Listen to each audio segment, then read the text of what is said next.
এটা কত কেজি ভাই? এটা কত কেজি? না না, কত কেজি মাছ এটা? 15। ঢাকার কারওয়ান বাজার শুধু একটি মাছের বাজার নয়, এটি রাজধানীর অন্যতম বৃহৎ পাইকারি বাণিজ্য কেন্দ্র। দেশের বিভিন্ন প্রান্ত থেকে প্রতিদিন নানা ধরনের পণ্য এখানে আসে। মাছ তার মধ্যে অন্যতম প্রধান পণ্য। বাংলাদেশের জাতীয় মাছ ইলিশ কারওয়ান বাজারের অন্যতম আকর্ষণ। মৌসুমে এখানে বড় আকারে ইলিশের সরবরাহ দেখা যায়। মাছের দাম কিভাবে নির্ধারিত হয়? পাইকারি বাজারে মাছের দাম নির্ভর করে মূলত সরবরাহ, চাহিদা, মাছের আকার, মৌসুম, পরিবহন খরচ, মাছের ধরন ও মানের উপর। সরবরাহ বেশি হলে অনেক মাছের দাম কমতে পারে, আবার সরবরাহ কম হয়ে গেলে অনেক মাছের চাহিদা বেড়ে গেলেও বাড়তে পারে।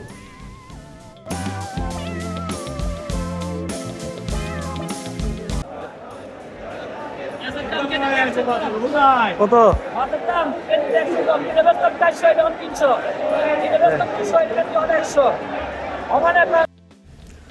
সব মিলিয়ে কারওয়ান বাজারে শুধু মাছ কেনাবেচার স্থান নয়, মাছকে কেন্দ্র করে এখানে গড়ে উঠেছে বিশাল একটি অর্থনৈতিক কর্মকাণ্ড ও কর্মসংস্থানের ক্ষেত্র।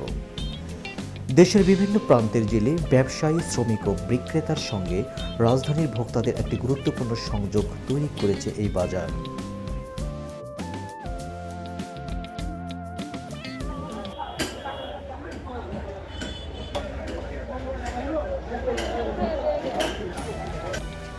মাছ বিক্রির পাশাপাশি এখানে গড়ে উঠেছে মাছ কাটার একটি আলাদা কর্মক্ষেত্র। নারী পুরুষ উভয়ে এই কাজে যুক্ত থাকলেও মাছ কাটার কাজে নারীদের উপস্থিতি চোখে পড়ার মতো। বড় বটি বা দা দিয়ে দক্ষতার সঙ্গে মাছ কেটে দেন তারা। প্রতি কেজি মাছ কাটার জন্য নেওয়া হয় 20 টাকা। এই কাজের উপর নির্ভর করে জীবিকা নির্বাহ করছেন অনেক মানুষ।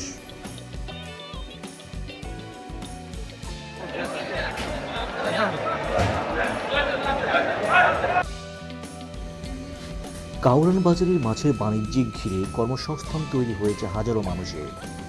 কেউ মাথায় ঝুড়ি নিয়ে মাছ বহন করছেন, কেউ পাইকারি বিক্রিতে ব্যস্ত, আবার কেউ মাছ পরিবহন করে নিয়ে যাচ্ছেন রাজধানীর বিভিন্ন এলাকার বাজার ও দোকানে। এভাবেই কারওয়ান বাজার থেকে মাছ পৌঁছে যাচ্ছে ঢাকার বিভিন্ন প্রান্তের মানুষের কাছে।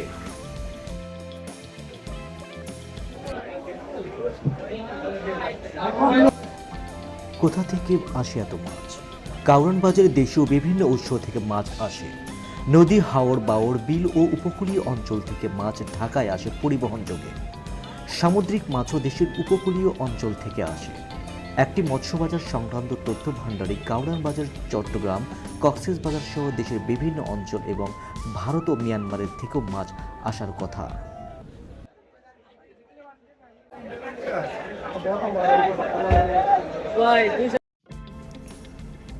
ভোরেই কেন জমে ওঠে মাছের বাজার?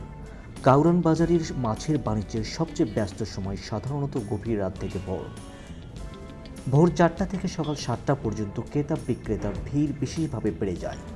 কারণ ঢাকার বিভিন্ন এলাকার খুচরা ব্যবসায়ীরা দিনের বিক্রির জন্য ভোরে মাছ কিনতে আসেন।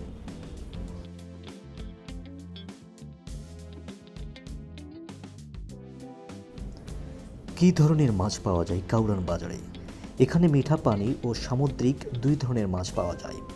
উল্লেখযোগ্য মাছের মধ্যে রয়েছে ইলিশ, রুই, কাতলা, মৃগেল, সিলভার কাপ, গ্রাস কাপ, পাঙ্গাস, তেলাপিয়া, ট্যাংরা, পুঁটি, মলা, পোয়া, করাল, ভেটকি এবং বিভিন্ন ধরনের সামুদ্রিক মাছ।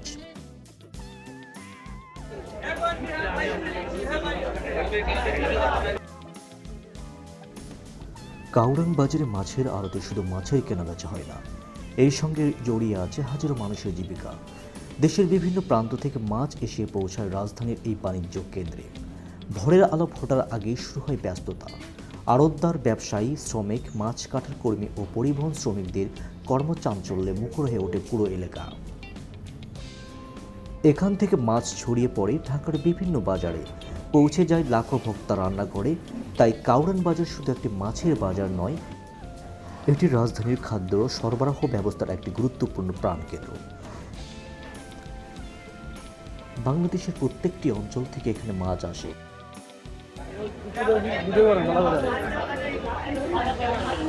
সবচাইতে বিশাল কাতলা মাছ ভাই, এটা কি মাছ ভাই? বাংলাদেশের বিভিন্ন নদী থেকে বৃহৎ সাইজের কাতলা মাছ এবং বিভিন্ন ধরনের মাছ আসে কাউরান বাজারে। এই মাছের সাইজ 10 থেকে 15 কেজি 20 কেজি পর্যন্ত হয়ে থাকে।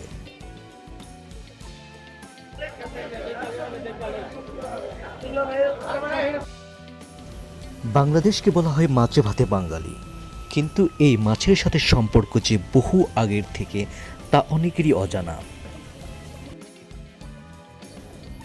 ভোর থেকে এই বিশাল কর্মযজ্ঞ শুরু হয় কাউরান বাজারে এবং এই মাছগুলো পৌঁছে যায় ঢাকার বিভিন্ন শপিং সেন্টারে এবং বাজারে। বিভিন্ন সাইজের মাছ দেখলেই মন ও চোখ জুড়ে যায়।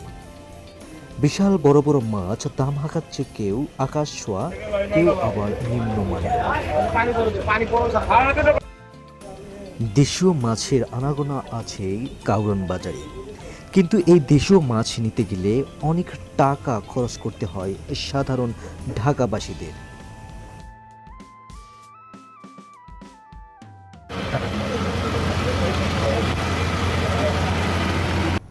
আমরা অনেকেই বরফ কলের কথা শুনেছি, কিন্তু এটি বরফ কল নয়। বড় বড় বরফকে গুঁড়িয়ে গুঁড়ো করছে এই মেশিন, যা দেখলেই চোখ জুড়িয়ে যায়। এবং এই সব গুঁড়ো বরফই ব্যবহার হচ্ছে মাছ সংরক্ষণের কাজে।